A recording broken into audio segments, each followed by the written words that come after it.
Olá, Clemente, muito boa noite. Boa noite, Amanda. Muito bem-vindo. Eu gostaria de agradecer aqui em nome de toda a comissão organizadora do Cenas por ter aceitado o nosso convite aqui e agregar mais ainda a esse evento que a gente está fazendo aqui nesse período de quarentena. Massa, eu que agradeço o convite, é um prazer estar aqui. Só registrar que eu já tive um carinho muito especial pelos animais silvestres, fui professor da Universidade Federal Rural, antes de Olha ser só. professor antes de ser professor da Universidade de Pernambuco. E aí eu tinha uma disciplina de ecologia e eu me achei na obrigação de dar aula sobre manejo de fauna. Eu lembro que eu fui rebelde, só não fui mandado embora, mas fui rebelde, mas meu carinho com os animais silvestres, enfim, com a iniciativa de vocês que eu acompanho já há algum tempo também. Então, parabéns. Muito obrigada. E vamos iniciar aqui nossa live de hoje, que eu sei que o senhor trouxe aqui muita informação bem interessante aqui para os nossos espectadores. Então você pode começar se apresentando.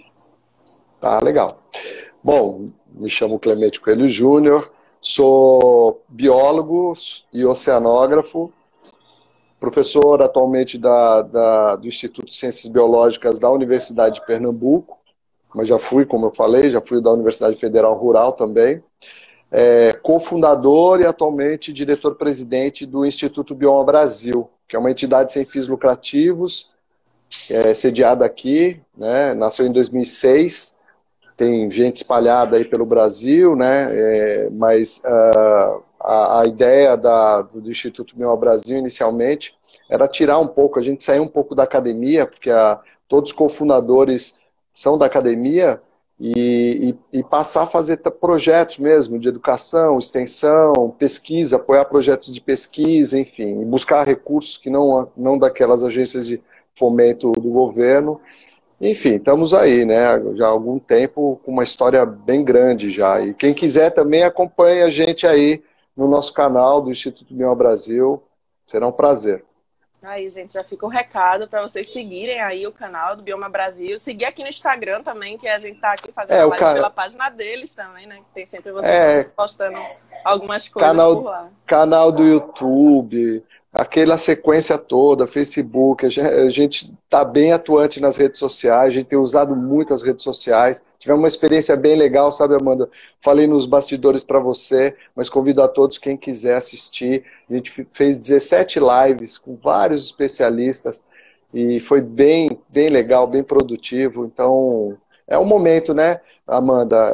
Apesar do confinamento, como você falou, 2020, espero que passe logo e chegue a vacina, mas foi incrivelmente um impulso para a divulgação científica. Sim, Então, com é certeza. esse nosso papel. Com certeza a gente conseguiu atingir muito mais do que a gente achava que poderia, né? Principalmente com Muito, esses eventos online aqui. Dá pra gente muito agregar mais. muito mais, com certeza. Olha Muito aí, mais. gente. Lembrando também que vocês podem mandar perguntas aqui no nosso chat, certo? Então, durante a live, a gente vai aqui fazendo perguntas. E vamos voltar para a pauta, então. O senhor falou, Bora né, lá. do Bioma Brasil, que é o instituto que o senhor trabalha. Qual foi o momento da sua carreira acadêmica que você se interessou por essa área? Pelo ambientalismo, eu confesso para você que já é muito tempo. Eu, antes de ser biólogo, eu diria que a segunda geração dos ambientalistas no Brasil. Então, desde 1987, antes de fazer biologia, bom, eu nasci no meio de uma floresta, né? Então já tive aquela coisa de apego à natureza, né? Quando eu era menino, já sabia que ia ser biólogo. Mas assim, diferente disso, né, essa paixão que me levou a querer conduzir parte do meu trabalho ou a dedicação agora da minha vida à conservação. Né? Então, quando eu saí da cadeia, eu sou formado, fiz mestrado, doutorado no Instituto Oceanográfico da USP. Quando eu saí de lá, criei um vínculo muito grande com as pessoas que se formaram lá, principalmente no laboratório onde eu trabalhei, da professora Yara Schaefer Novelli, né? E aí que veio a história de a gente, olha, não pode parar. Quer dizer, vão saindo os alunos de mestrado, vão saindo os alunos de doutorado, vão conquistando seus espaços, porque afinal de contas a gente vai atrás de continuar, como no meu caso, continuar na pesquisa, e aí que veio a ideia, olha, vamos se juntar, não só como pesquisadores em cada instituição, mas no Instituto Bioma Brasil. Então essa foi uma decisão, vamos dizer assim, quase na virada do século, mas se concretizou em 2006 mesmo. Depois de muita insistência, até a professora Yara Schieffer-Novelli, não sei se ela está me assistindo, eu vi que tem algumas pessoas aí que estão passando, o Felipe, meu amigo, né, e muita gente aí da área que me segue também.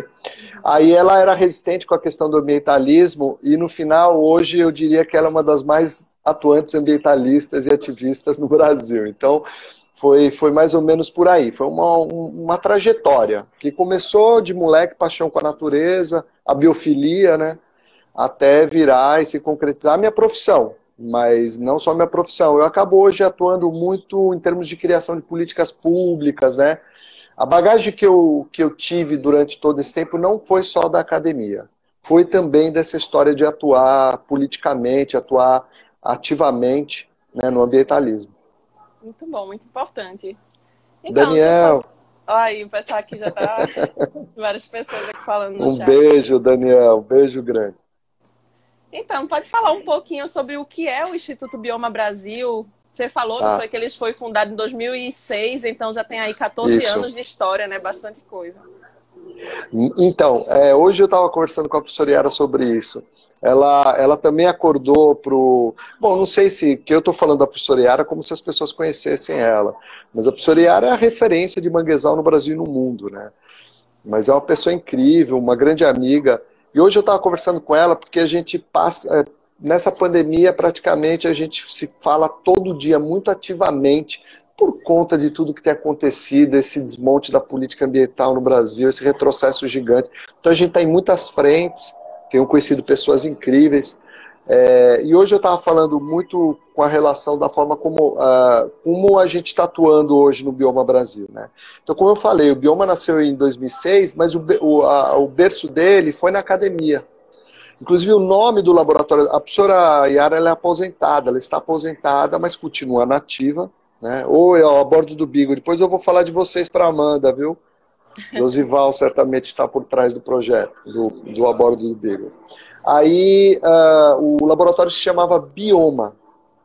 Quando a gente saiu do Bioma, laboratório Bioma, dentro do Instituto Oceanográfico, e quando a professora Yara se aposentou, aí veio essa articulação entre os diferentes, hoje, professores da Universidade Federal da Bahia, Unesp de Registro, gente espalhada, gente na Alemanha, na Universidade de Bremen, quer dizer, pô, vamos ficar tão longe assim, quer dizer, vamos só ficar fazendo pesquisa ou vamos fazer divulgação científica, vamos fazer políticas públicas, atuar no ativismo ambiental. Pronto, essa foi a deixa na virada do século, mas que se fortaleceu em 2006. De 2006 para cá, muita coisa aconteceu. Alguns projetos financiados, né, em editais ou financiados pela iniciativa privada, e aí eu posso comentar, inclusive, que eu acho que é um dos projetos que me gabaritou para falar de conectividade hoje, que é o projeto da Fundação Toyota do Brasil, junto com a Fundação SOS Mata Atlântica, é um projeto que já vai completar 10 anos na APA Costa dos Corais, que foi um grande aprendizado, porque os outros parceiros financiados, que é um fundo, que chama Fundo APA Costa dos Corais, Fundo Toyota APA Costa dos Corais, financia gente do coral, gente dos peixes, gente que trabalha com peixe-boi, e a gente está o tempo todo trocando. E a conectividade passou a ser, no meio desses parceiros, a grande bandeira de defesa da APA Costa dos Corais. Então todos nós vivemos estudando isso, mas na prática a gente vivencia pouco. E eu tenho vivenciado bastante. Excelente, Clemente. E quais são os principais objetivos do Instituto? Ensino e pesquisa. A gente tem esse papel no nosso estatuto, muito nítido, escrito, não vou dizer em letras garrafais, mas está lá escrito. Esse é a nossa missão, trabalhar com ensino e pesquisa. Mas o ensino e pesquisa permite que se desdobre em várias outras ações que geram objetivos. A gente tem um objetivo, eu vou fazer de frente para trás. Hoje o nosso grande objetivo é lutar preservação, eu vou usar o termo preservação, das políticas públicas ambientais. Eu nunca fui, da minha vida toda de ativista, que tive várias histórias para contar para você, eu posso um dia contar para vocês muitas histórias de construção de política, de desconstrução, e a gente continua lutando, das questões de conservação. Então hoje o Bioma Brasil, apesar da nossa missão estar escrito claramente ensino e pesquisa, nós atuamos na defesa das políticas públicas. Continuamos construindo políticas públicas, mas estamos defendendo arduamente, infelizmente, porque o governo federal cismou de que tem que acabar com as políticas públicas. Mas retrocedendo, a gente tem essa pegada de trabalhar com educação, porque se você pegar os diretores atuais do Bioma Brasil, são grandes educadores. Eu não vou nem falar de currículo de pesquisador, não vale a pena. São grandes educadores, são pessoas que adoram dar aula, adoram falar sobre o conhecimento deles. Então esse é o nosso forte, né? Então a gente tem projetos de educação ambiental, depois a gente pode falar, que é o nosso carro-chefe hoje do Instituto Bioma Brasil. Apesar de apoiar a pesquisa e fazer pesquisa, o nosso grande carro-chefe é trabalhar com formação de pessoas, principalmente formação de profissionais da área da educação. Então, basicamente é isso. Excelente. O senhor falou um ponto muito importante, que é justamente essa questão da preservação, né, das políticas públicas, que cada ano que passa está cada vez mais sucateado, estão tirando cada vez mais a proteção do ambiente, né? Sim, o que a gente mais vê difícil. aqui, notícias e mais notícias de queimadas e diversas coisas que estão fazendo, que está destruindo o meio ambiente, literalmente, né? Pois então, realmente é muito importante. No meu caso, que acompanhei a construção das políticas públicas no Brasil, então, né, participei da ECO 92, era moleque, e aí você vê hoje, como que a gente pode retroceder? Não pode retroceder. A gente tem conquistado, tem tido boas vitórias, mas sempre as vitórias são aquelas de que não haveria necessidade de lutar por isso.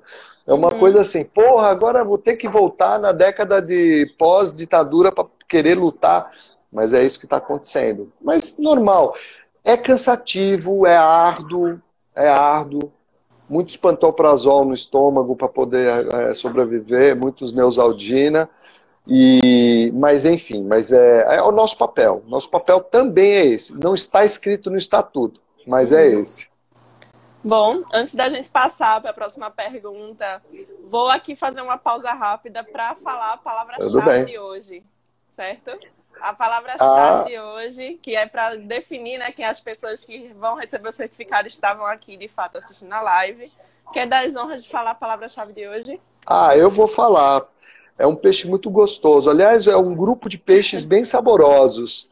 Eu vou falar daqui a pouco, são os peixes vermelhos. Olha aí, gente. Peixes vermelhos é a palavra-chave de hoje, viu? Adorei isso, Amanda. Pronto. Hoje a palavra-chave é essa, peixes vermelhos. Então, lembre-se que quando acabar a live aqui, espera aqui até o final, pelo amor de Deus, senão você não vai encontrar nada. A gente pode falar mais uma vez para lá na frente. Só assim, a gente fala. Vai falar em alguns momentos ainda antes do final, a gente vai falar. Eu falei, Amanda, quantas palavras-chave? Porque a gente podia fazer um conjunto, né? É verdade. A gente já tentou fazer isso, na verdade. Mas não dá palavras-chave diferentes, mas o pessoal acaba confundindo. É melhor uma Não, tô brincando. A gente percebeu que ficou melhor. Bom, mas aí... O senhor falou que existem aí várias vertentes dentro do Instituto. Pode falar um pouquinho das linhas de pesquisa que vocês têm lá? O nosso carro-chefe sempre foi trabalhar na zona costeira.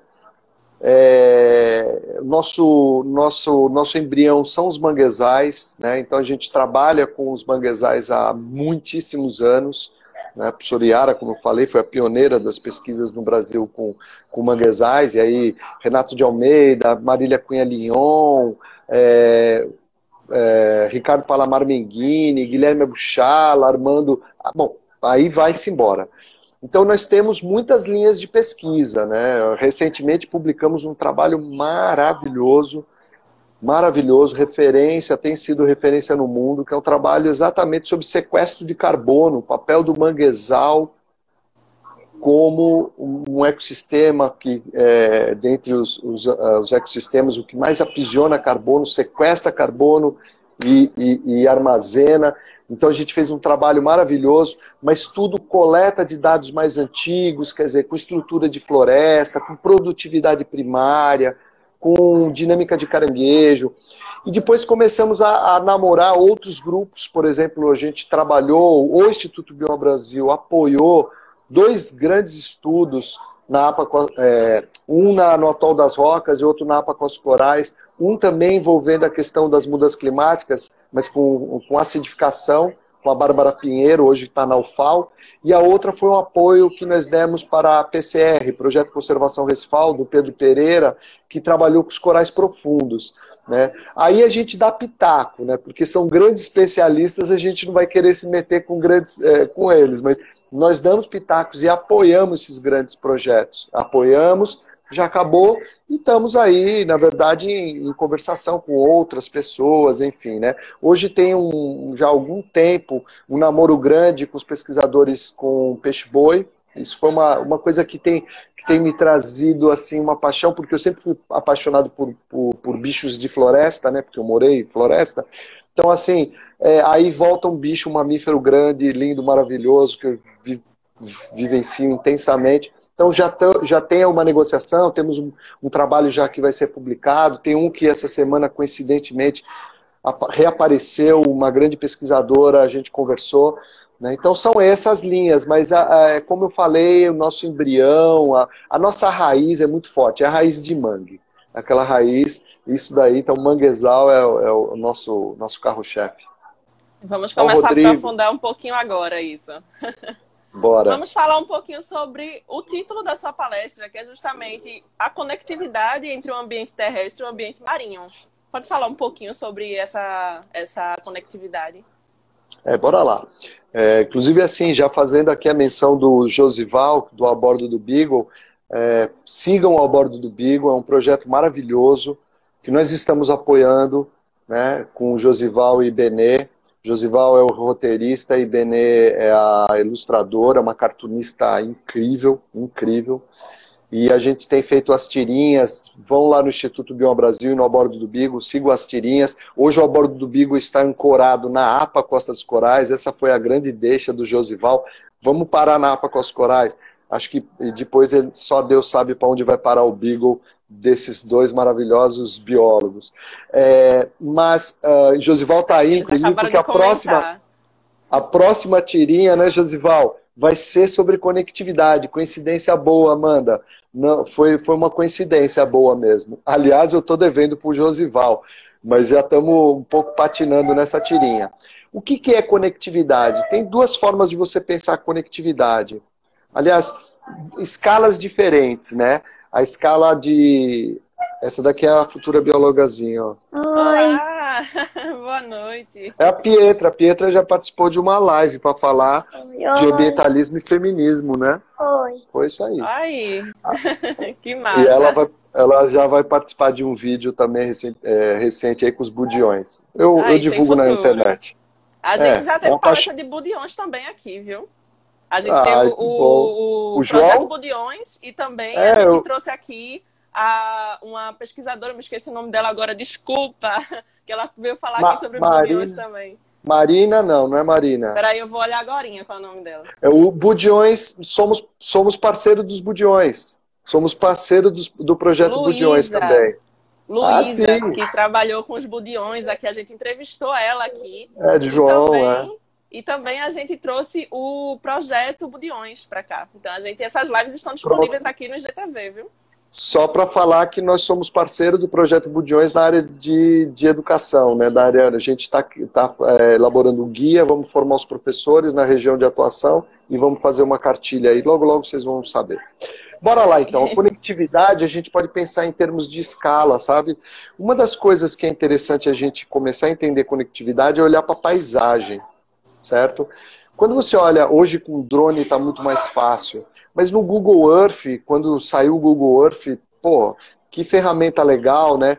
Na minha época a gente usava as imagens de satélite do Landsat, né, para olhar a paisagem e muitas vezes fotos aéreas, né?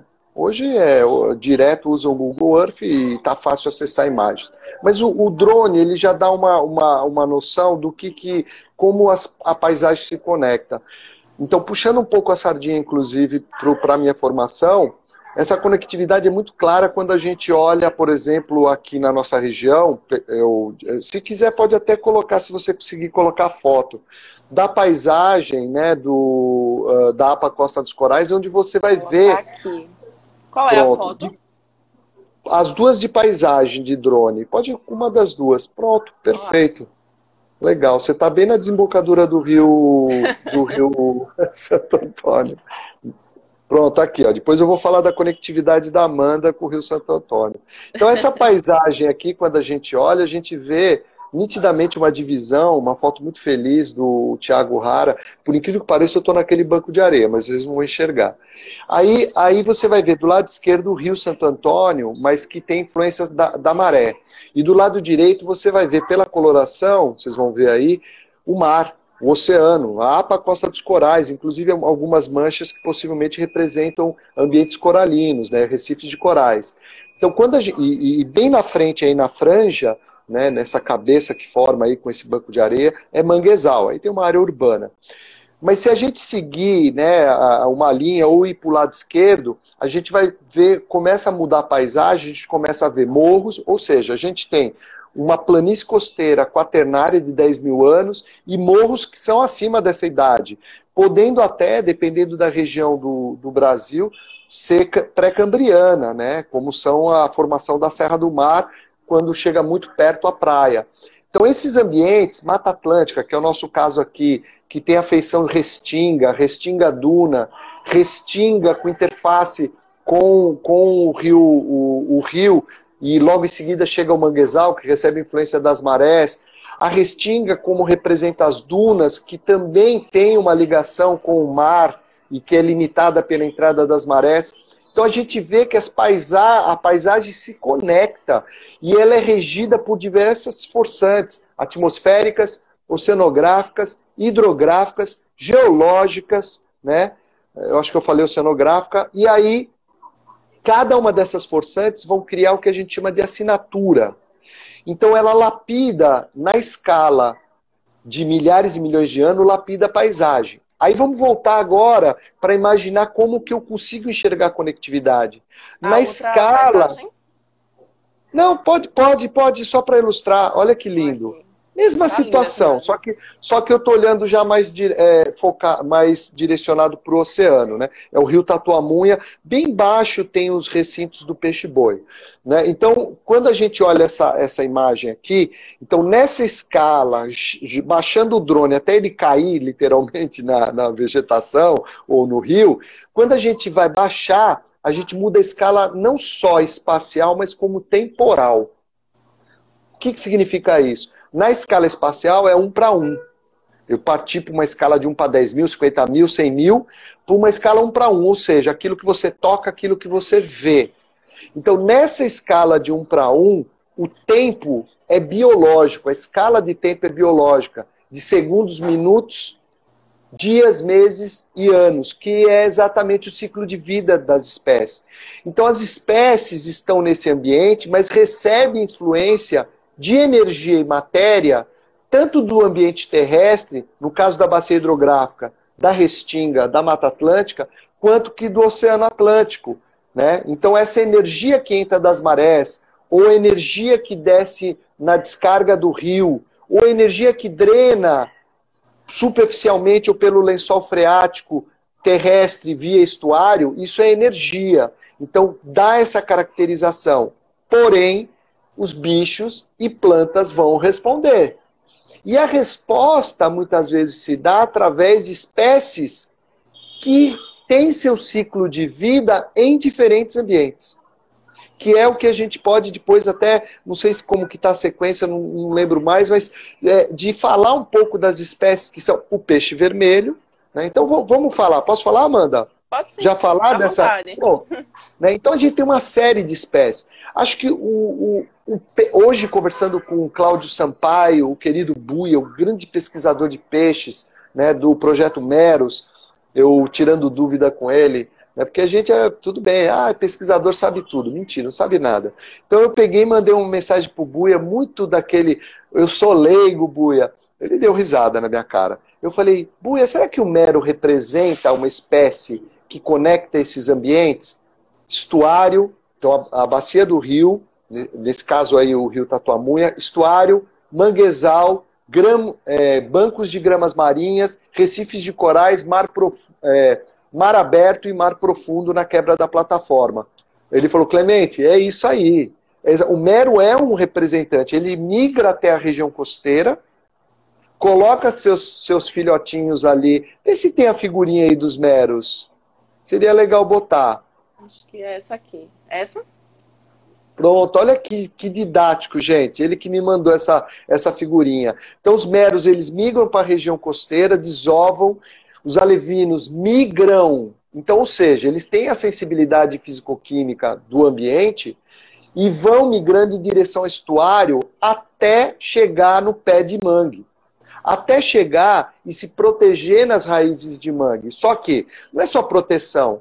O mangue é extremamente produtivo. É um dos ecossistemas mais produtivos do planeta.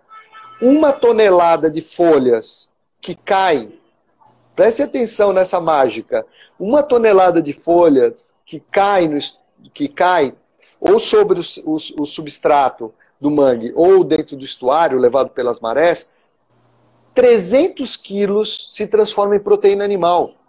Nossa. Ou seja, o budião tá ali, o mero tá ali, tem poucas espécies, tem algumas espécies de budiões, tentei descobrir isso, apesar de estar estudando o budião agora para ajudar o pessoal, mas eu não quis me atrapalhar. Então o mero, ele tá ali porque existe comida para ele, e existe proteção. Conforme ele vai engordando, ele passa a entrar para o mar aberto e ocupa 2 espaços, que é os bancos de gramas marinhas, isso aqui na nossa região.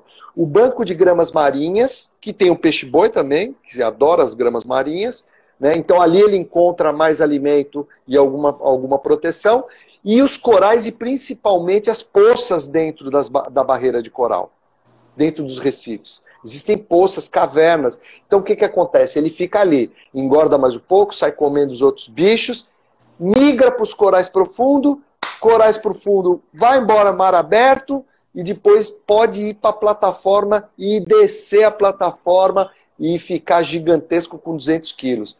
É um peixe que super representa. E da mesma forma são os peixes vermelhos. Então aqui eu vou falar os nomes, alguns de vocês devem conhecer, né? Então você tem 2 espécies de importância econômica, que é o dentão e a cioba. São lutigianídeos. Fazem a mesma coisa. Fazem a agregação reprodutiva dentro do mar, próximo à plataforma costeira, ou abaixo, ou na quebra da plataforma, e migram, depois que fazem a agregação reprodutiva, até o estuário. Isso é a conectividade que a gente enxerga em termos de biologia. Não sei se ficou claro, Amanda, mas eu acho que... Até tem uma figurinha, se você botar, e a gente já mata essa charada, que é a figurinha da Fundação SOS Mata Atlântica, que eu adoro, é muito didática, a gente tem usado na palestra nas escolas. Pronto, olha que bonitinho. Olha aí, ó, o lutigianídeo, né, o maiorzão, né, representando aí provavelmente uma ciobinha, né, pelo desenho, migrando, eles se protegem dentro do manguezal, gramas marinhas embaixo, corais profundos e fazem essa história novamente. Olha que conectividade. Então é uma espécie que faz a conectividade entre esses ambientes. Peixe-boi também faz isso e tantas outras, gente. Muito, muito interessante mesmo. Você falou aí dos budiões, mas a gente também entrevistou aqui o Matheus, do Projeto Meros do Brasil também. Sei. Então a gente também tem live aqui, viu, gente? Se vocês quiserem saber um pouco mais sobre esses animais, tem a live aqui. Juntem esses conhecimentos. Sim, com certeza. A gente sempre tem que agregar aqui, a gente sempre faz um link aí quando surge a oportunidade para também as pessoas verem um pouco mais sobre esses outros temas, né? E realmente assim, é muito interessante isso, que o animal ele vive em ambiente marinho, mas ele vai para um ambiente estuarino, né? Isso? Para poder ter essa reprodução. Isso. Agora, para não pecar Uhum. existe a conectividade aí, representantes de espécies animais que fazem o ambiente terrestre marinho e, no caso, vamos chamar de terrestre e hidrográfico, né, as bacias hidrográficas. Então a gente tem, por exemplo, pitu, tão Uhum. conhecido, né, né, crustáceo, né? Então o pitu faz isso, ele sai da água doce, vai para dentro do estuário e volta, Uhum. né? A gente tem mamíferos que fazem essa conectividade conhecidíssimos, o guaxinim, a mão pelada, né? A capivara, a cotia que entra dentro do mangue para comer os propágulos, as sementes de mangue. Né? Então ela só não vive, os animais acabam, os mamíferos de médio, até os pequenos também, os pequenos de médio porte, né? Eles só não dormem dentro do mangue, mas eles se alimentam, a raposa, ou a gente chama de cachorro do mato, ou a raposinha, né? Fugiu o nome científico. Aí ele também é um bicho que inclusive compete com o guaxinim, né? Eles entram, capturam um caranguejo, se alimentam, podem defecar, podem deixar suas fezes naquele mesmo ambiente, mas podem levar esses animais que vão se decompor dentro da mata, dentro da restinga.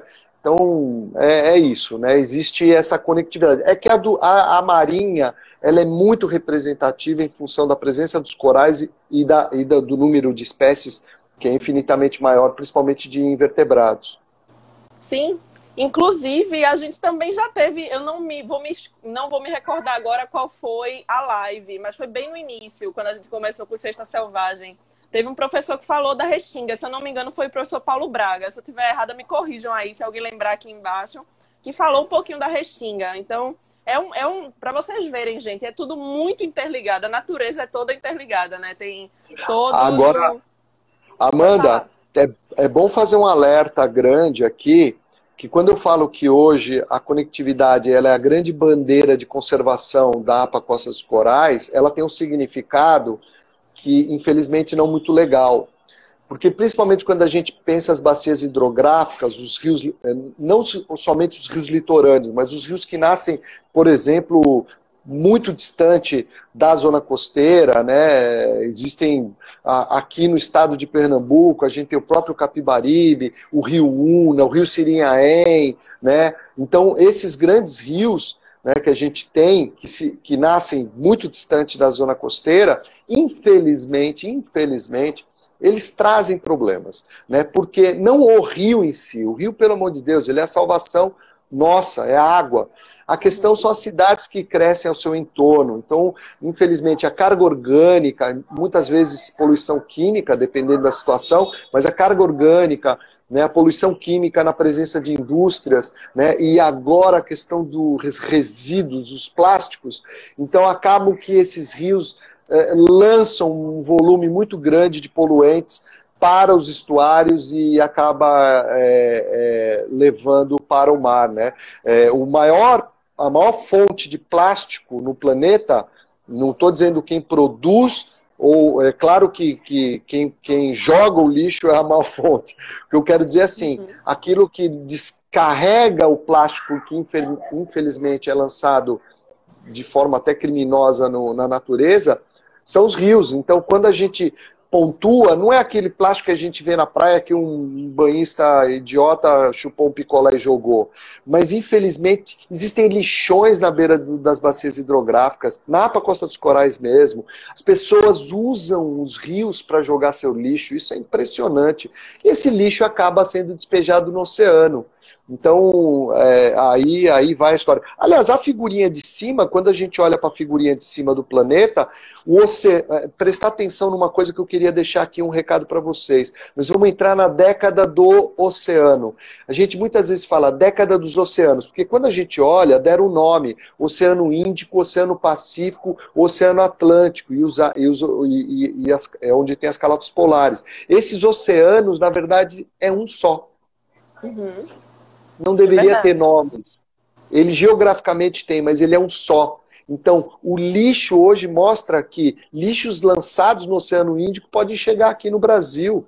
Lixos lançados nos rios da costa oeste da África, Senegal e outros países, né, e aí infelizmente isso acontece muito, vem pela corrente sul equatorial e vem bater aqui na nossa cara. Né? Então, assim, até isso a gente vai. Conectividade a gente pode falar. Infelizmente, essa conectividade do oceano, essas diferentes correntes, né? O lixo tem mostrado que existe essa conectividade. Os corpos de água acabam sendo interligados, né? Realmente nem tudo são flores, tem o lado ruim também dessa conectividade, né? Mas não deveria ser assim. Esse é o alerta, né, Amanda? Esse é o alerta. A governança, hoje, quando a gente fala em zona costeira, ela tem que considerar até mesmo os municípios que estão distantes da zona costeira. A gente não pode mais falar de uma política pública específica para a zona costeira. Quando a gente fala política pública para a zona costeira, a gente tem que imaginar outras, por exemplo, quando fala de bacias hidrográficas. Né, quando a gente cria os comitês de bacias hidrográficas, e se eles funcionam bem, é uma salvação para a zona costeira. Então essa coisa passou a ser... Hoje eu diria, o Brasil ainda patina, mas no mundo já se discute isso amplamente. Né? Hoje já se olha de forma mais da paisagem, mais a ecologia da paisagem, e principalmente a questão da governança, olhando também então essa paisagem marinha, costeira e terrestre. Sim, e agora... Obrigado, Nanaia. Já temos aqui 45 minutos de live, mais ou menos. Vamos falar pela segunda vez a palavra-chave? Eu vou falar. A palavra-chave são os peixes vermelhos. Eu acabei de falar. Peixes vermelhos. Eu falei ali de olho. Pois fica esperto, hein? Exatamente. Quando a gente terminar a live aqui, a gente vai disponibilizar o link do Google Forms na bio do nosso Instagram para vocês preencherem corretamente, colocar nome, e-mail. E ele só vai ficar disponível por 30 minutos. Então, corre, porque assim que acabar, a gente vai deixar lá para vocês não perderem. E esse mês, como só reforçando o que eu tinha falado no início da live, para quem chegou agora, teve pessoas aqui que chegaram depois. Esse mês, o Sexta Selvagem só vai ter 3 lives. É o nosso último mês de Sexta Selvagem, né? Estamos iniciando hoje aqui com o professor Clemente e teremos na próxima semana e na outra apenas. E acaba aí o ano e acaba o Sexta Selvagem também, por enquanto, né? Vamos ver o que a gente tem aí para preparar para vocês em 2021. Tá certo? Massa. Bom, sobre as espécies, o senhor já falou, né? Mas uma coisa que foi a última coisa que o senhor comentou agora. Fale um pouquinho sobre esse sistema costeiro marinho que foi definido pelo IBGE. Legal. Você sabe que assim, quando a gente... Se você interpretar ao pé da letra os biomas do IBGE, né? Então nós temos a Amazônia, o Cerrado, a Caatinga, né? Mata Atlântica, né? Pantanal, Pampa. Então esses biomas, quando a gente olha, por muito tempo... se considerou, inclusive por uma lei chamada 750, que foi o embrião da lei da Mata Atlântica, estou tentando aqui lembrar, ela empurrava as pessoas a imaginar que manguezal pertencia ao bioma Mata Atlântica. Né? De fato, se a gente olhar para esse trecho do litoral brasileiro, a relação acabei de falar da conectividade entre o ambiente terrestre. Só que o manguezal, por exemplo, ele tem também conectividade com a caatinga e com a floresta amazônica. Então esse é o primeiro ponto. Né? O manguezal caía numa coisa do tipo assim, ele pertence ao bioma Mata Atlântica. Eu lembro que numa palestra que eu dei na Paraíba, eu nem morava aqui, tem quase 20 anos que eu moro em Recife, eu não morava aqui, vim de São Paulo, morava em São Paulo, vindo a uma palestra no Congresso de Botânica. E um professor, eu estava no doutorado, um professor que estudava Mata Atlântica, ele mencionou, não, manguezal pertence ao bioma Mata Atlântica. Putz, cara, eu era da mesma mesa redonda, só que ele era o professor ou era doutorando? Caramba, eu tenho um slide que mostra que não, né? O que eu vou fazer da minha vida? Mas aquilo foi legal, ele acabou dando risada, tudo. Eu falei, poxa, pertence à Caatinga. Isso ficou no nosso imaginário, todo o ensinamento, repito, aqui da professora Yara, e foi exatamente ela que foi provocada pelo IBGE, em 2018, a discutir esse tema. Então, por estar conectado com outros biomas e por ter o oceano, e aí você tem diferenças em relação ao oceano, né? Inclusive físico-químicas, quando a gente olha o oceano, né, Atlântico Sul, né, a parte, conforme a gente vai da latitude mais baixa para latitude mais alta, há diferenças. Então, a gente não podia pegar e enquadrar o bioma marinho e colocar o manguezal porque é influenciado pelas marés numa coisa só e chamar de bioma, né? Porque você tem algumas diferenças dentro do oceano. Então acabou se discutindo para que na verdade, existisse o que a gente chama de sistema, que tem a ver com isso que eu estou falando de conectividade. O sistema costeiro marinho, a relação, então, entre estuário, manguezal, restinga, tal, dunas, praia, porque nós temos o ecossistema praia e outras formações que estão conectadas. Então a gente chama isso de,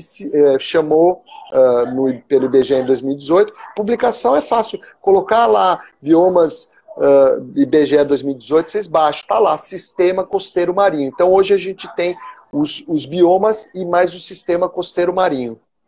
Sim, excelente. A gente recebeu aqui uma perguntinha no chat da Bárbara. Pode perguntar. Bárbara Pinha, ela pergunta, e a caatinga é um bioma? Cadê Bárbara? Será que é a Bárbara querida, minha Bárbara querida? Não, né?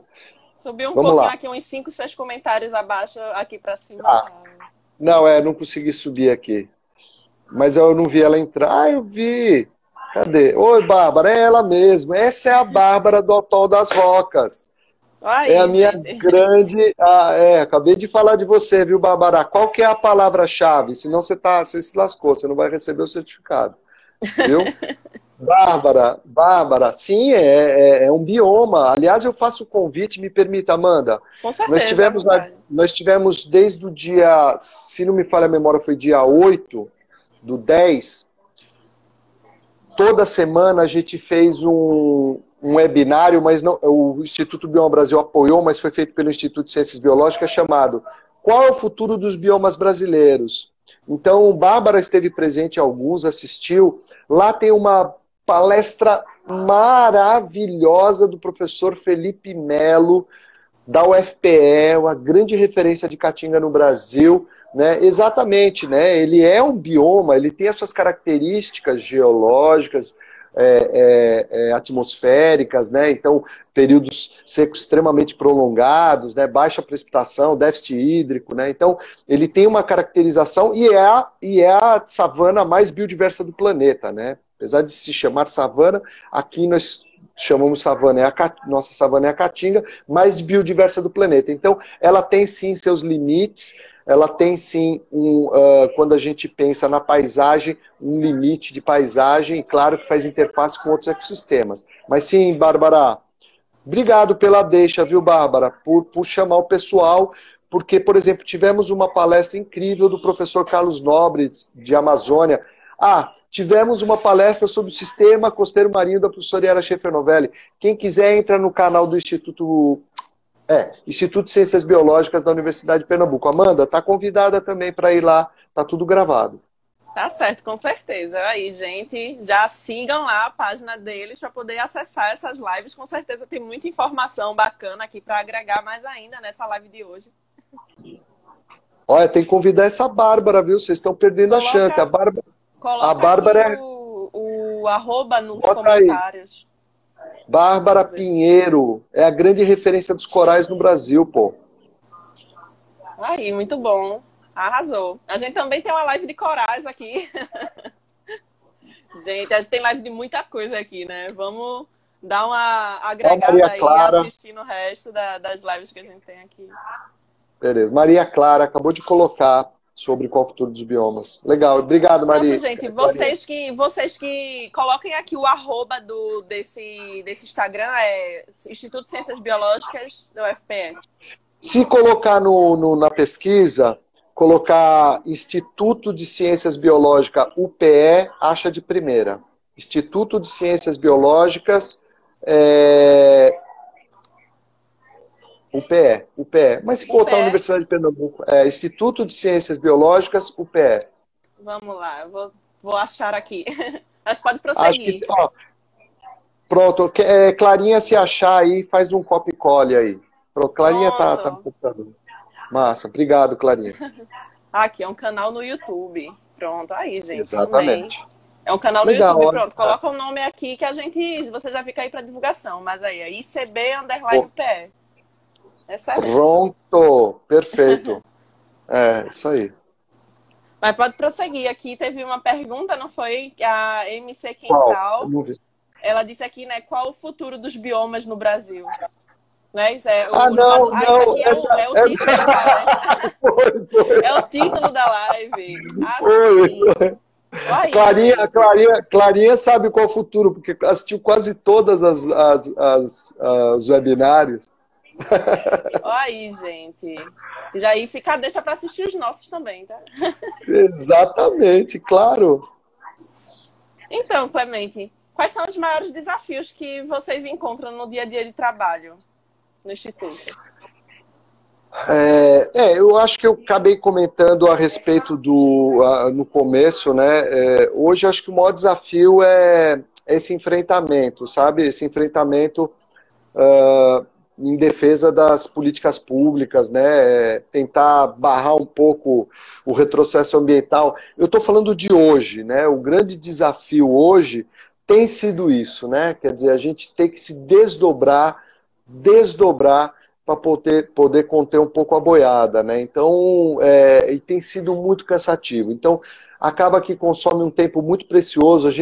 A gente tem feito muitos relatórios que vão para o Ministério Público Federal na defesa, já foi parar no Supremo Tribunal Federal, né? Muitas campanhas. Então, isso tem consumido um tempo, e aí eu digo que esse é o maior desafio.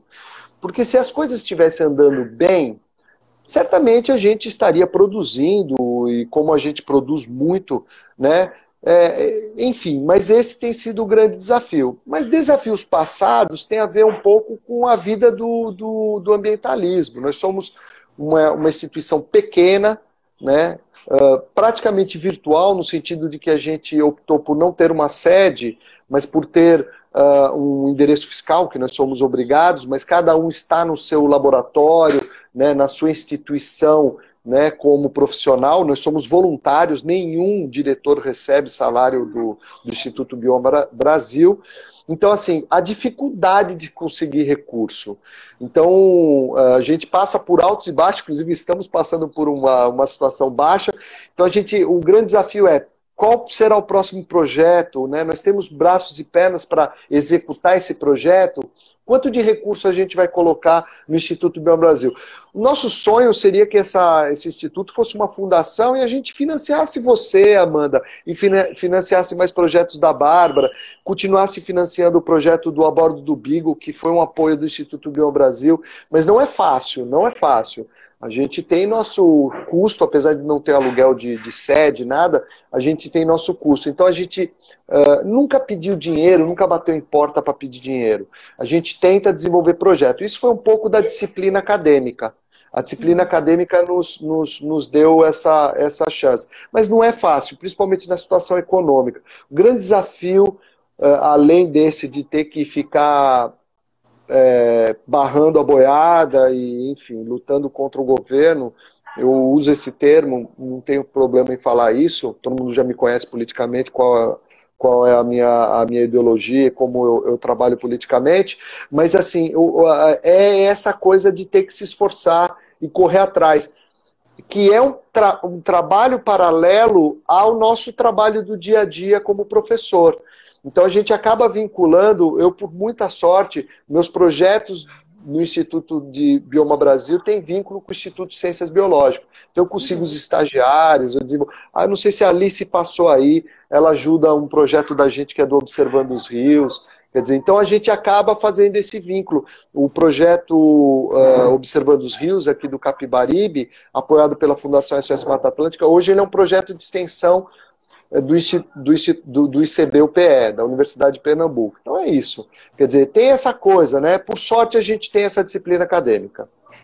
É verdade, tem várias áreas de linhas de pesquisa que estão sofrendo bastante Pega uma aguinha por causa pra mim. Não, não paga não. desse sucateamento mesmo, assim, né? Da investimento de pesquisa no Brasil inteiro. Cada ano pior. Pior, exatamente, exatamente. Com certeza. A Débora, ela me corrigiu aqui. Quem falou de Restinga foi o professor Geraldo. Foi uma das primeiras lives que a gente teve. Pois é, ele trabalha com réptil, né? Com Sim, lagarto, né? Não é? Acho que é, não com lembro. vertebrados, com anfíbios e Isso. répteis, se eu não me engano. Obrigado.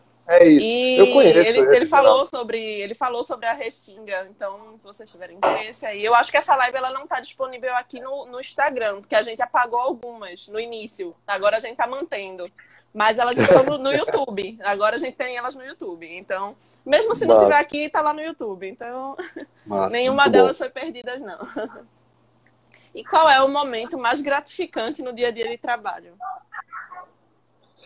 São muitos, né? Eu sou uma pessoa do campo, né? Eu sou uma pessoa que atuo muito no campo. Eu adoro, inclusive essa pandemia está me fazendo um mal danado, né? Psicologicamente, né? Mentalmente. É Uhum. difícil eu ficar longe da natureza, né? Eu vim da natureza, eu tenho que ficar perto. Mas é bem difícil. E acho que a parte mais gratificante é estar muito conectado. Vamos usar o termo conectividade.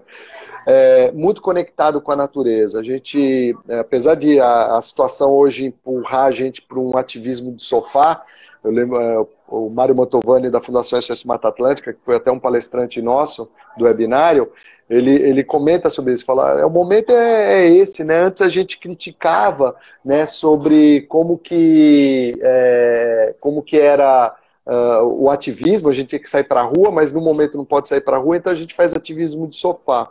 Né? Então, o que a gente tem de prazer é estar junto, sempre junto com a natureza, sempre com as comunidades tradicionais, né? A gente tem trabalho com as comunidades, por exemplo, o trabalho com jovens protagonistas da pesca, da APA Costa dos Corais, foi uma das maiores experiências de vida que eu tive, com toda a minha bagagem que rolou na vida, agora, em fevereiro, antes da pandemia, uma Uhum. interação, inclusive apareceu aí o Daniel, que é um capoeirista, um músico incrível. A gente não o conhecia, a gente se juntou para trabalhar com jovens.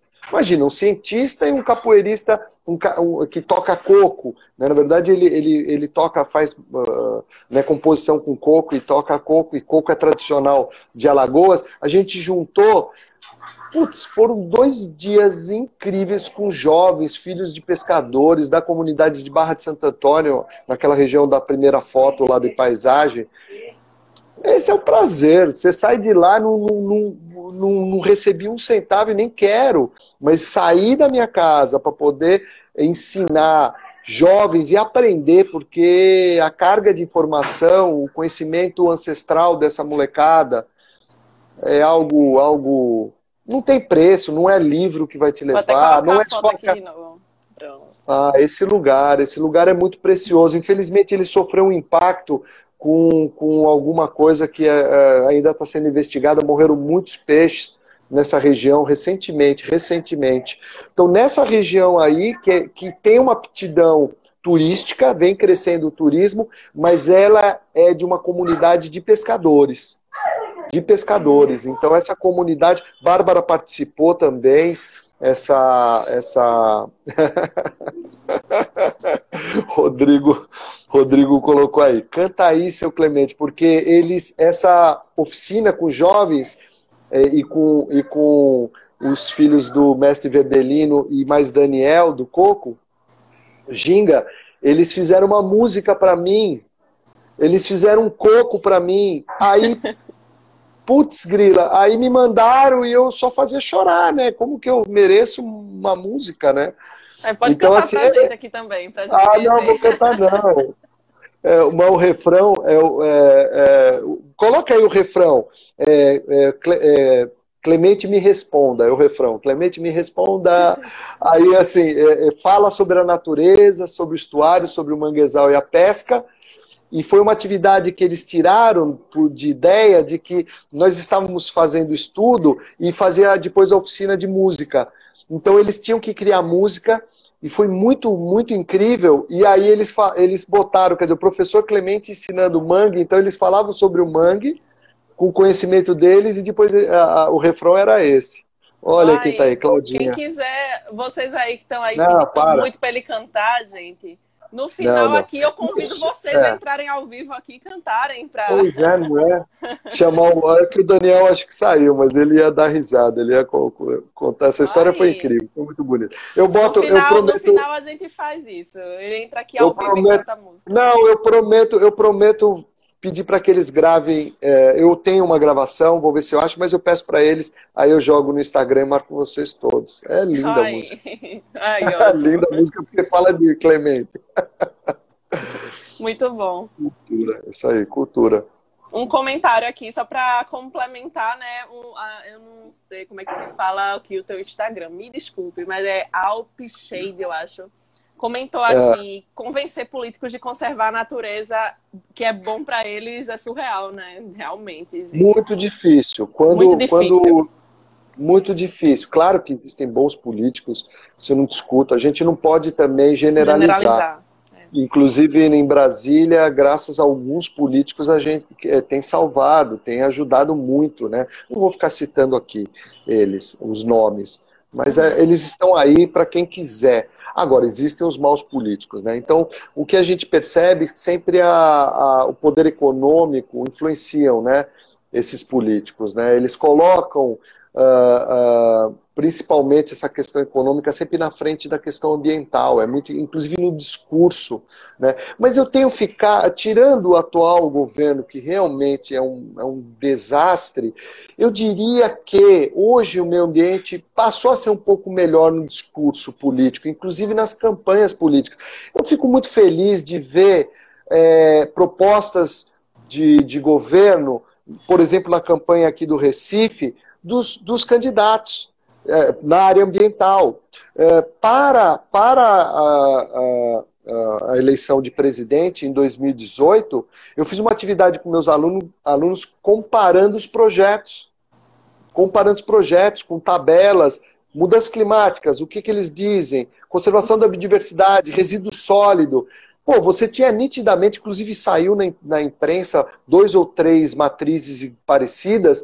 É só você escolher para quem você vai votar. Se você está preocupado com o meio ambiente, veja a proposta desses políticos, né? E depois sai cobrando.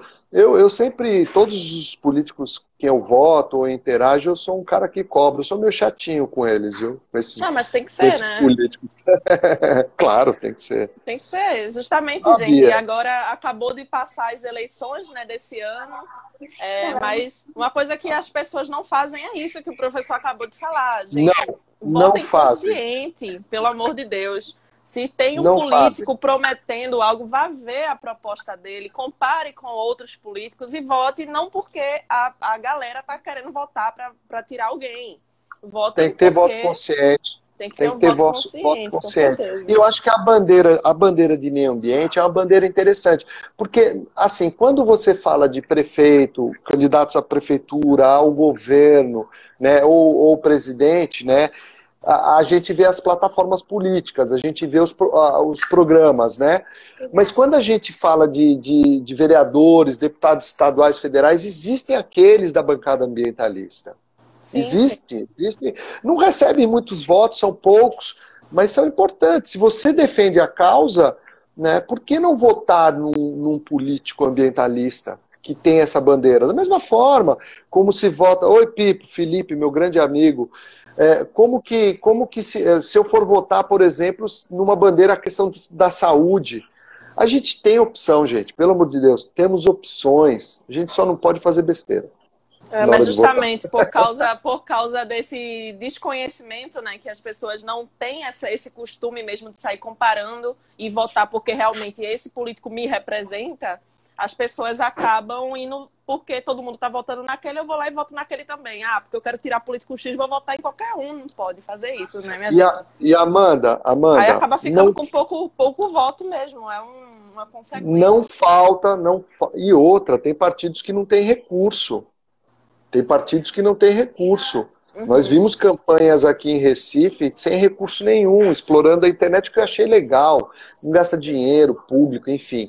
Ou seja, a informação está hoje aqui, ó, no celular. Quer dizer, você tem condição de pegar e botar...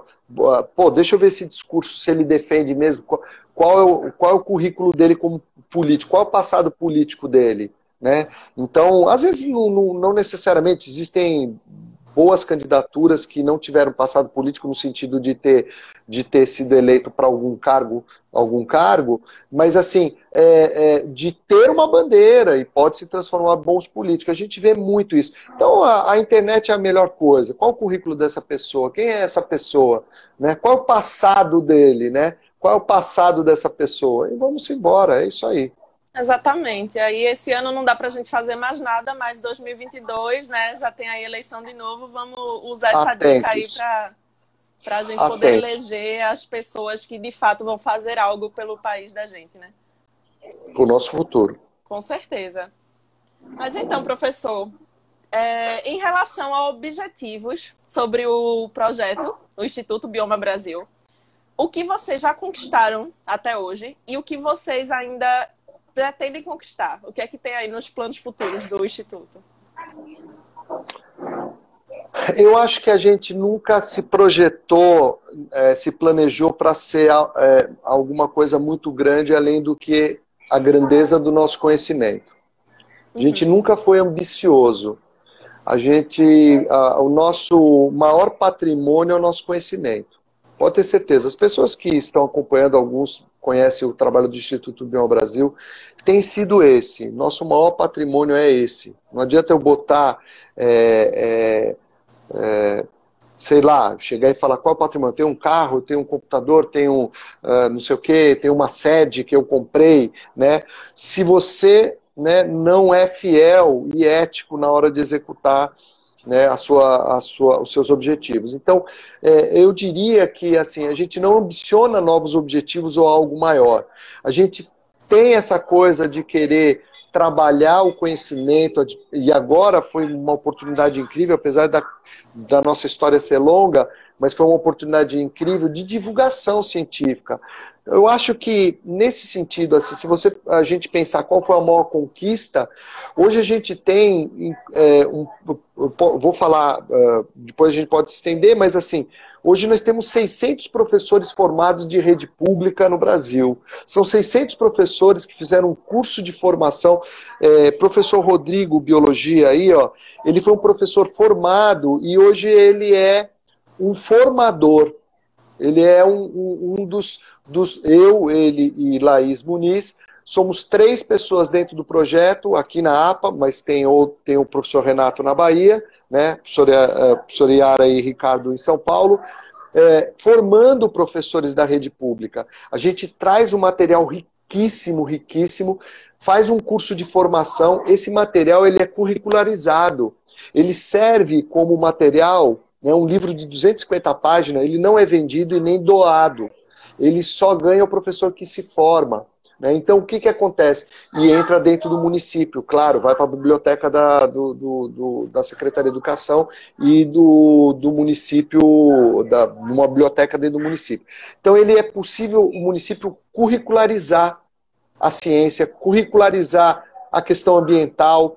Então, é muito rico em história, dá para trabalhar todas as matérias possíveis e inimagináveis, desde o ensino infantil, Fundamental 1 e 2 e médio. Esse foi... Eu diria que tem sido hoje a nossa marca registrada. Né? Por quê? Porque 600 professores, eu vi o Felipe falando do multiplicador, isso é uma coisa incrível, porque você passa um ano na escola com esses professores, porque a gente forma e depois passa um ano desenvolvendo o projeto com eles. O Rodrigo é peça fundamental, ele é educador e ele está no campo direto com os professores. Né? Então a gente tem uma situação, a gente brinca com um número mágico. De cada professor formado, esses 600 que a gente formou, multiplique por 100. Se a gente imaginar que ele dá aula para 100 alunos naquele ano, opa, é um número incrível. Só que você está me ouvindo? Tá me ouvindo? Não, eu tô ouvindo. Foi porque minha bateria começou a dizer que tá acabando. Vocês estão... Eita, será que caiu? Aí não. Pronto. Aí pronto, esse número mágico de multiplicar 600 por 100, como se fosse 100 alunos, é um número mágico. Mas o que tem acontecido é que a gente forma 30, 40 professores no município, e outros que não foram formados porque a Secretaria de Educação não escolheu eles como para esse curso, e o curso não há custo para o município, a gente só consegue por patrocínio. O município não gasta dinheiro com esse projeto, porque não tem também, não é legal a gente querer tirar dinheiro do município, enfim, não é essa a ideia. Então, outros professores que não foram formados acessam o material da gente e desenvolve projetos. Então, por exemplo, São José da Coroa Grande, nós formamos 40 professores e 143 trabalharam com o guia. Quer dizer, 600 é o que ganhou certificado, mas o número eu não sei nem te dizer. O Rodrigo está aí, chuta aí, Rodrigo, quantos professores a gente formou? Esse é o maior patrimônio nosso. Com certeza. E também, o senhor também falou, né, que o grande foco que vocês têm é disseminar a educação ambiental, né? Vocês também fazem esses projetos voltados para escolas?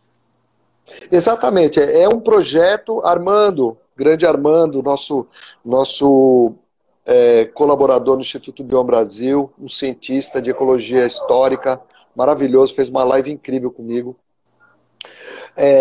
Sim, o projeto é destinado às escolas. A gente faz algumas ações nas escolas com os alunos, porque a gente tem que pensar o seguinte, a educação ambiental ela é uma coisa muito ampla. Hoje o Instituto Biom, eu e Renato de Almeida, professor da Federal do Recôncavo Baiano, e eu aqui como ICB-UPE, mas pelo Instituto Biom Brasil, a gente está na construção do projeto político-pedagógico para a Zona Costeira Marinha. Então, a educação ambiental é muito ampla, Amanda. Então, existem muitas frentes. A divulgação científica faz parte do processo. O A Bordo do Beagle aí está fazendo um trabalho lindíssimo que a gente pode enquadrar como educação ambiental. Então, existe também palestra nas escolas, atividade com os alunos. Volta e meia, Rodrigo pega os alunos lá da cidade dele, leva para campo. O Observando os Rios, que é monitoramento do rio, leva os alunos e faz. Quer dizer, então, existem diversas frentes que a gente trabalha com os alunos, mas é isso que é a grande sacada do projeto que chama Guia Didático Os Maravilhosos Manguezais do Brasil, é formar professores. Então a gente entra dentro do município não como um projeto de educação ambiental, que pode até ter o apoio da Secretaria de Meio Ambiente. Ele entra dentro do município como projeto de educação, ponto.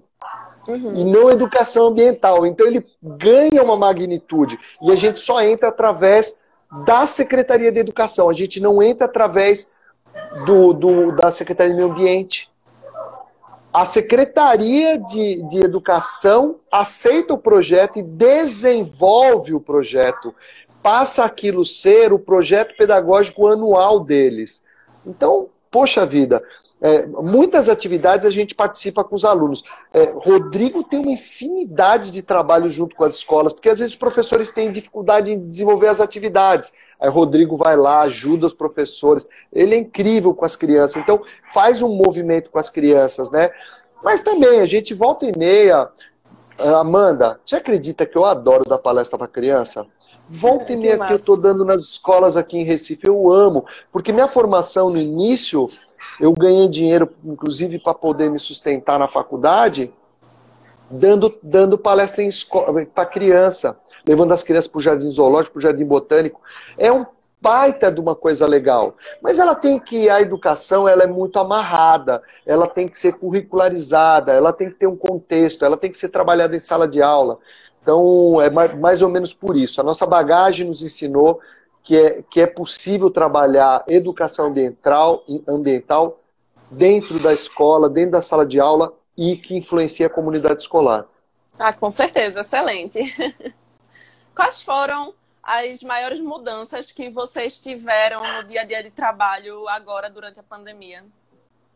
Foi desse projeto, Amanda.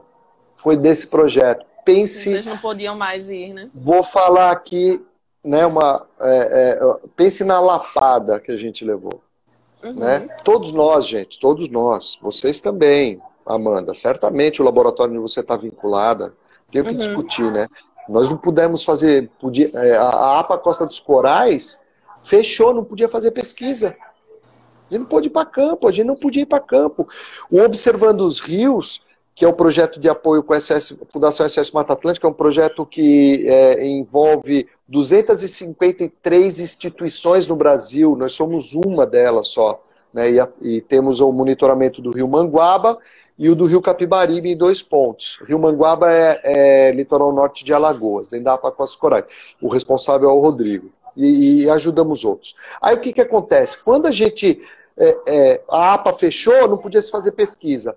O projeto de Observando o Rio de análise da água também não é que foi proibido, foi recomendado, porque eu faço parte do núcleo desse projeto, pela fundação, sou um tutor, vamos dizer assim, eles disseram, ei, Clemente, falei, é um risco, a gente não sabe se o coronavírus está no esgoto, então como que a gente vai manipular a água para fazer análise? Ficou parado meses e meses. E o guia didático, o que a gente faz? A professora Yara aí, Amanda. Professora Yara Schaefer-Novelli.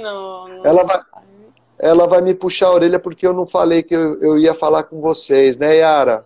Yara, já falei muito de você, Yara. Yara é incrível. Yara a famosa Yara. Yara, ó. E aí, o que acontece? Esse projeto do guia didático, a gente faz o curso de formação e, como eu falei, a gente passa o ano na escola. A gente formou 30 e poucos professores na Barra de Santo Antônio, né? Então, litoral norte de Alagoas, APA Costa Corais, e 30 também, algo assim, me corrija aí, Rodrigo, no Passo de Camaragibe, Barra de Camaragibe. Final de 2019 e início, porque o projeto tem que ser o final final do ano letivo ou no começo do ano, para poder desenvolver o projeto no ano, né? Uhum. Quando os professores pisaram na sala de aula e a gente já estava preparado para ir para as escolas, veio a pandemia. Cara, a realidade das escolas públicas na APA Costa Corais é cruel. É cruel. Cruel, cruel, cruel mesmo. Né?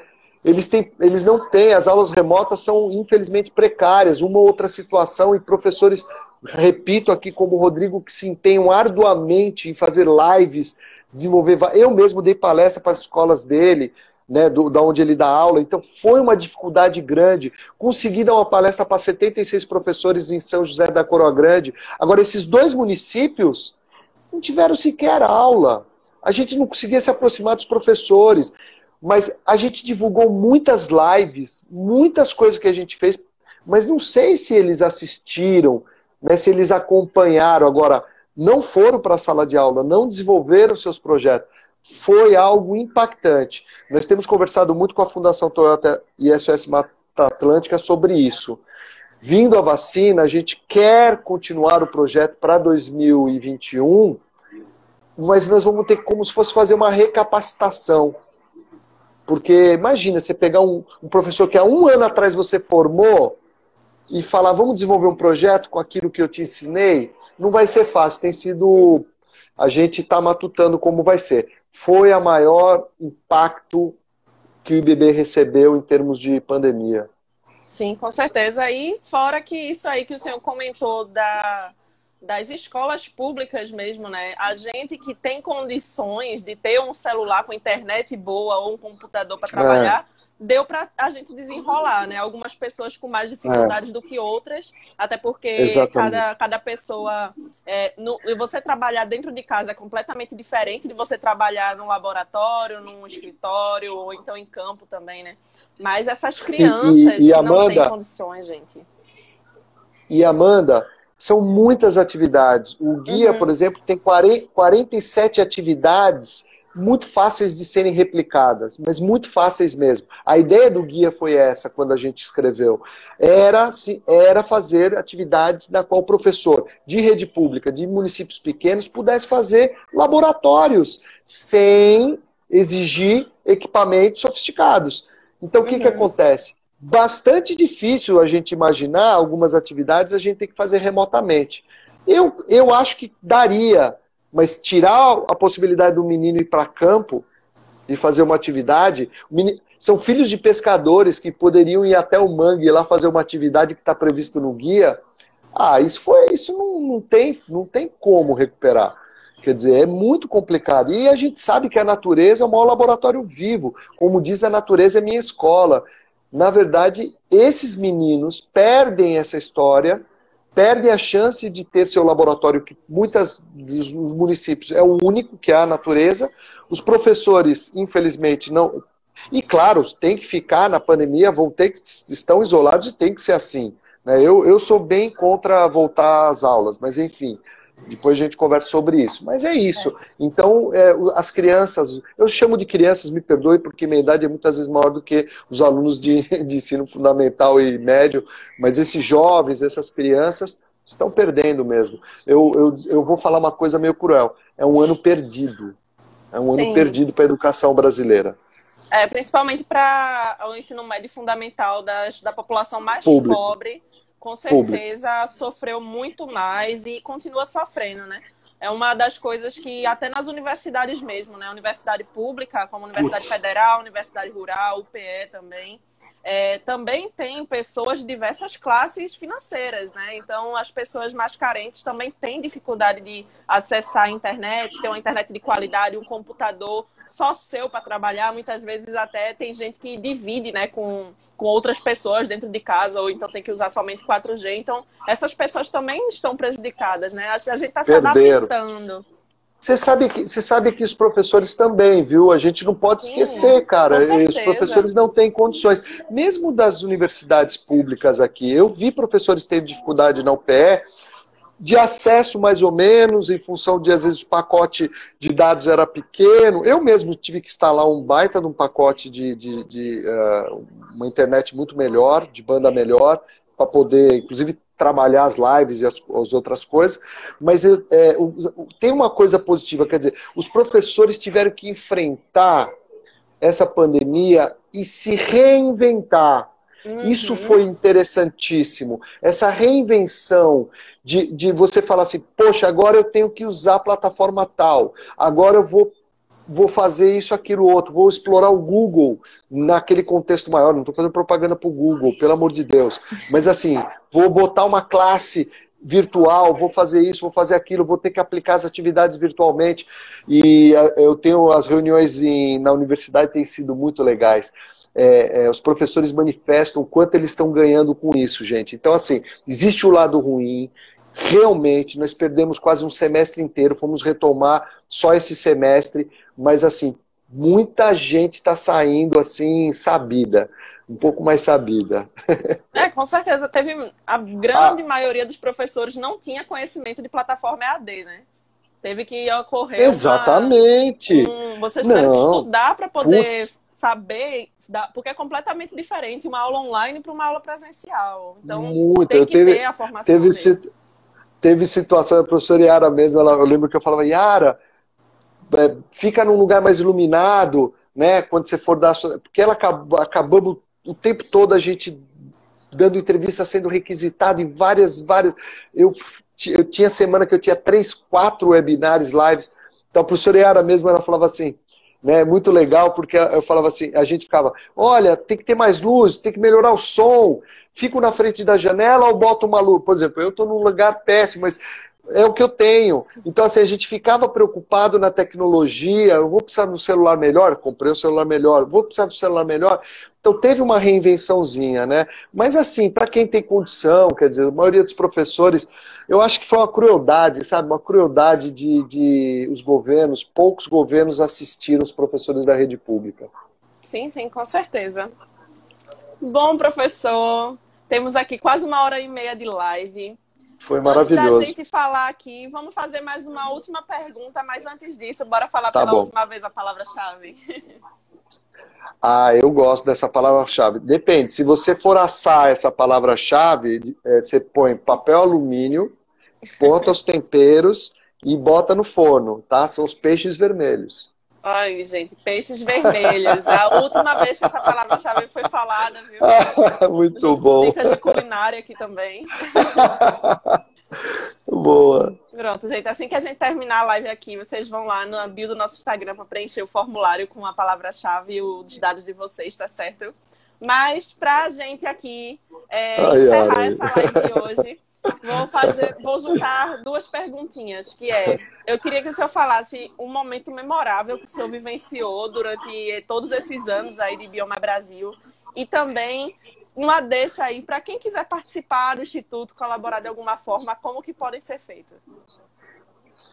Cara, foram muitos momentos incríveis, assim, eu acho. Eu acho que eu vou falar o mais recente, que foi essa reinvenção, a descoberta, foi pegar e falar assim, vamos criar uma live, pessoal, então com o pessoal do Bioma, né?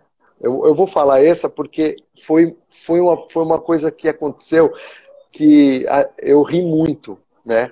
Aí foi o seguinte, vamos fazer uma live? Eu era um pouco mais sabido, eu vou falar aqui, pode quem está do Bioma Brasil assistindo aí, pode puxar minha orelha, mas eu sou bem mais sabidinho do que eles com relação às redes sociais. Eu sou bem sabidinho, mais sabidinho do que eles. Aí o que acontece? Eu já estava ligado nas lives, já tinha participado, e de webinários também, mesmo na época antes da pandemia eu já tinha participado de alguns. E aí, pô, por que a gente não faz isso? Foi a mesma, eu tenho certeza que foi assim que surgiu a ideia de vocês. Sim. E aí eu falei, quem que a gente vai entrevistar? E começou a discussão, eu falei, pô, vou entrevistar a professora Yara.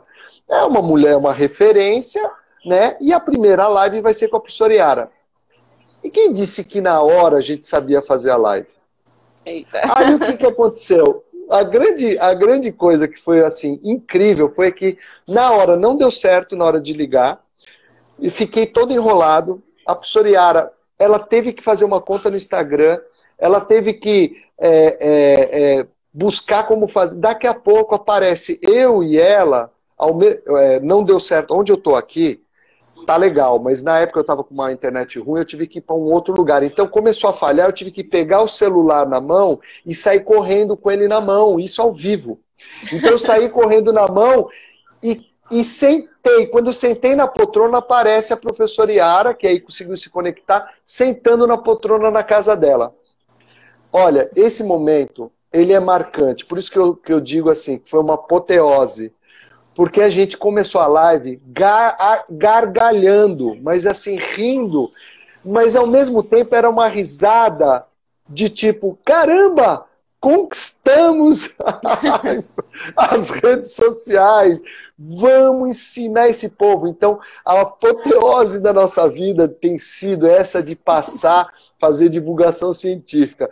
E aí foi muito legal, foi muito interessante. A Yara mesmo passou a usar muito isso. Eu acho que eu gosto de falar sempre no momento, porque muitas histórias passaram, muitas histórias engraçadas, muitas histórias tristes também a gente já passou, problemas pessoais e problemas como toda instituição, enfim, né? Mas assim, hoje, nesse momento, a gente conseguiu ter uma apoteose. Eu estou falando isso porque eu diria assim, para deixar uma mensagem de esperança, porque a gente precisa estar de olho no que, na possibilidade de fazer coisas, mesmo aqui trancado em casa, que devemos ficar, né? Então, acho que essa é a que passa na minha cabeça respondendo de bate-pronto para você.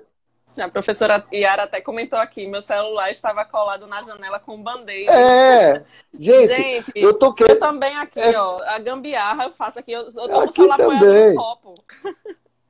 Isso. As coisas são assim mesmo. Não, e aí você fala, claro, assim, quando a gente vê, por exemplo, o trabalho científico que a gente publicou recentemente, a gente chorava porque foi aceito, uma super revista, não sei o quê, não sei o quê. Então a gente tem muitas coisas, e foi na pandemia, quer dizer, o mais doido é que muita coisa aconteceu boa, mesmo nesse período, né? Uhum. Então, agora, tem presentes que a natureza nos dá, né? Lugares que a gente vai e conhece comunidades incríveis, como essa história que eu contei do jovens protagonistas da APA Costa do Corais, como uma experiência que eu tive com a professora Yara. Eu era um moleque de mestrado, né? Fui com a Yara no Recôncavo Baiano, fazer um trabalho com os professores, num projeto lá do Carlinhos de Totti. Aquilo foi, para mim, uma abertura na minha cabeça. Professora Yara foi uma experiência incrível para ela e para o professor Mário Luiz Gomes Soares da UERJ.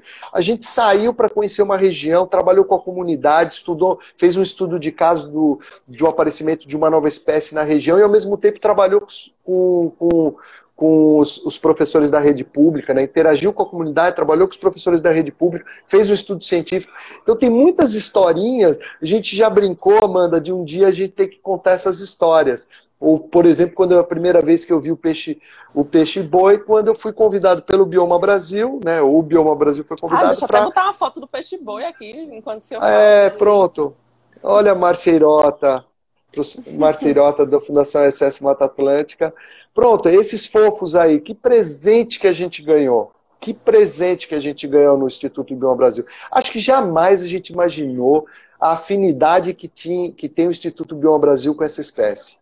Eu poderia ter imaginado que um dia iria ver esse bicho, inclusive ele está entrando aqui no Capibaribe, né? Estamos alerta aí, parece que tem 4 bichos aqui no Capibaribe, a gente morrendo de medo, né? De que façam besteira com ele. Então a gente tem essa coisa, um dia eu vou ver o peixe-boi. Fui em Itamaracá e vi o peixe-boi, o professor Era deve ter ido muito antes de mim para Itamaracá e vi o peixe-boi. Daqui a pouco a gente está ajudando parceiros a trabalhar com a conservação do peixe-boi. Uhum. Cara, e isso passou, o peixe-boi passou a ser uma bandeira para o Instituto Bioma Brasil. Passou a ser uma coisa doida. Teve gente que vinha me entrevistar e falava, eu falei, não trabalho com peixe-boi, gente. Não, mas não, fala com a Fernanda Tademo, com o Irã Campelo, mas eu vi você, não, mas não sou especialista. Então a gente aprendeu muito com esse bicho aí, gente. É uma espécie incrível e que passou a ser uma bandeira, não espécie bandeira, mas passou a ser uma bandeira da live de hoje, da conectividade. Ele é uma espécie da conectividade, mas ele tem sido, eu diria que o principal ator da conservação da APA Costas Corais.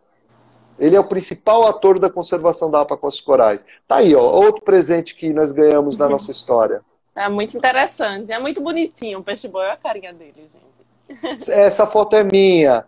Eu tive algumas oportunidades de fazer algumas fotos e com autorização, mergulhos, tal. Alguns vídeos eu publico, mas eles são fofos mesmo, né? Vulneráveis pra caramba, mas é isso aí, esse bicho aí, meigo, que quase desapareceu e que existe um projeto maravilhoso e que foi, não vou dizer copiado, mas ele criou raízes no Ceará, na Paraíba e em Sergipe, graças a Deus, e a gente está... Pronto, Amanda, só fazer um comentário sobre conectividade. Quem chegou agora, né, o tema era conectividade, a gente já está falando de outras coisas, mas graças a esse projeto de Porto de Pedras, em Alagoas, do Instituto do ICMBio APA Costa dos Corais, né, por conta de não existir uma população em Pernambuco. Nós tínhamos uma lacuna entre a população de animais de Alagoas e da Paraíba para cima. Então os bichos já estão fazendo essa conectividade, tema da live de hoje, que vai ficar gravada. Então os bichos já estão começando a ir para cima e para baixo. Vê que legal. Tá aí, ó. É um símbolo, pô. É um símbolo da conservação da zona costeira brasileira. Com certeza. E para finalizar, como é que as pessoas interessadas podem fazer parte do projeto Bioma Brasil? No momento, né, a gente está nessa situação de pandemia, praticamente paralisado nossos projetos. Observando os rios, a gente está tendo o maior cuidado de ter que fazer a coleta. Estamos indo em 2 pessoas, eu vou sozinho na maioria das vezes, por conta do risco, né? Então, no momento, e enquanto não chegar a vacina, sem expectativa. E, ao mesmo tempo, a gente precisa reformular nosso estatuto para a gente ter segurança jurídica, para poder pegar estagiários. Eu acabo pegando pelo Instituto de Ciências Biológicas da UPE, que tem parceria com o Bioma, como eu falei. Aí sim, eu oriento muitos trabalhos da Federal Rural, da Unicap, das particulares daqui. Eu acabo orientando projetos que acabam fazendo essa, vamos dizer assim, interface, essa ligação com o Instituto Bioma Brasil. Mas hoje, em função dessa mudança também da questão jurídica, a gente pede para terem um pouco de paciência. Agora, sem dúvida nenhuma, a maior ajuda que vocês dão não é a questão da visibilidade para o Instituto Bioma Brasil, mas acompanhar a nossa luta, que é quase diária, naquilo que eu falei no começo da live, e repeti aqui no meio da live, que é a defesa das políticas públicas e contra esse retrocesso ambiental, né? Então a gente pede apoio de todos que estão nos assistindo aí, a apoiar o Instituto Bioma Brasil e essa luta, que é uma luta árdua, mas que a gente precisa de mais pessoas. Com certeza. Aí, professor, foi excelente a live. Oi, Yara. Muita Massa, Amanda. informação massa aqui. Com certeza, eu ouvi muitos comentários aqui elogiando o senhor, elogiando sua palestra aqui. Com certeza, Ah, eu massa. espero que o pessoal tenha gostado bastante. Vou aqui utilizar uma frase que a professora Fábia, que é a nossa presidenta maravilhosa aqui do Congresso Ela está Nordestino de aí? Animais Silvestres, É. está aqui assistindo a gente. Ah, eu não vi passar. Ela colocou aqui: a pandemia nos deu de presente a oportunidade de conhecer pessoas maravilhosas como você. A pandemia, Obrigado, Fábio. a pandemia, infelizmente, né, teve diversos problemas, assim, afetou a comunidade, todo mundo de várias formas diferentes, mas a pandemia também trouxe essa reinvenção mesmo, e como o senhor falou, né, como surgiu essas lives do Instituto Bioma Brasil, a gente aqui também deu fazer esse Sexta Selvagem aqui, deu a oportunidade de eu e muita Muito gente legal. aqui conhecer muitos projetos, muita gente interessante aqui, muita Exatamente. informação. E a gente tem que tirar o melhor proveito disso. E aí, esperar chegar a vacina para essas mesmas pessoas que rodaram aqui na live de vocês, né? Aí se aproximar e se dar um forte abraço sem máscara, né? Então, essas pessoas que a gente tem conhecido nessas oportunidades aqui nas redes sociais, nos webinários e lives, a gente sempre fica aquela esperança de um dia encontrar, agradecer pessoalmente. Então fica aqui já minha deixa de agradecer pessoalmente você, Amanda, e todo o seu grupo, parabenizar vocês, né? Quem sabe fazer uma saída de campo, trocar ideias, ter aulas presenciais. E é isso, eu concordo contigo. Eu acho que a gente está conhecendo muita gente legal, está faltando o abraço. Com certeza. Teremos aí outras oportunidades futuramente, presencialmente, esperamos que sim, né? Agora como a vacina tá mais perto do que longe agora, né? Para a gente começar essa vacina a ser distribuída aí, a gente conseguir voltar para essas atividades presenciais. Vamos torcer. Bom, professor, quero agradecer novamente em nome de toda a comissão Valeu. organizadora do Cenas por ter aceitado o nosso convite. E, gente, agora vocês podem ir lá na bio do nosso Instagram para poder preencher o formulário para receber o certificado. E nos vemos novamente na próxima sexta-feira com mais um Sexta Selvagem. Tchau, gente. Fiquem atentos. Muito boa noite. Tchau, pessoal. E sigam Obrigado, aí Amanda. sigam o Instituto Bioma Brasil aqui no Instagram, também o Instituto de Ciências Biológicas, né, da UPE também. Sigam lá no canal no YouTube para ver essas outras lives aí, para vocês agregarem mais ainda. E assistam nossas lives também. Valeu, Tchau, Amanda. gente. Obrigado. Foi maravilhoso. Valeu. Muito obrigada, professor. Tchau. Tchau. E para Beijão. vocês também, até a próxima sexta-feira.